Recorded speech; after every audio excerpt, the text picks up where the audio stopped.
Itong si Augustine, intelligent at napaka-talino, he wanted to first look and search, ano nga bang makatotohanan? Ano ang makatotohanang Diyos? Ano ang makatotohanang relihiyon? So pumunta siya, paikot-ikot siya. And he even wanted to become a Buddhist, Zoroastrian.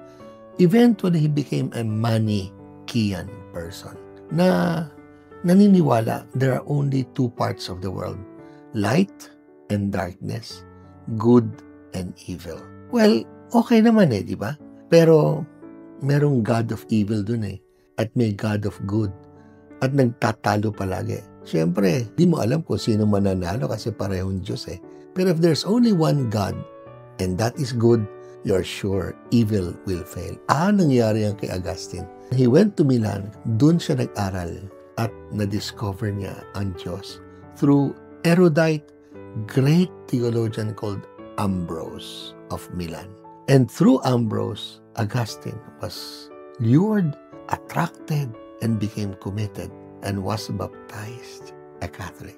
Pinag-aralan niya ang Diyos. At tinignan niya, sinamarize niya in 7 chapters of his book, De Trinitate, about the Trinity, ang lahat ng contestation, argumentation, all of that before the Nicene Creed said that Jesus is the Son of God. 7 ang kanyang theology of the Trinity.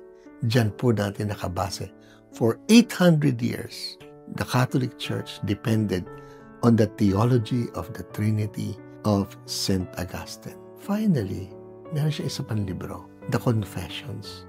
Ito po, napakaganda. Kung may kilala po kayong pare, bigyan niyo po ng librong ito.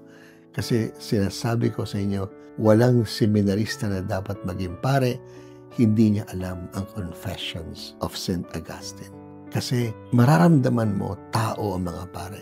Mararamdaman mo ang struggles ng isang pare. Pero makikita mo ang Diyos.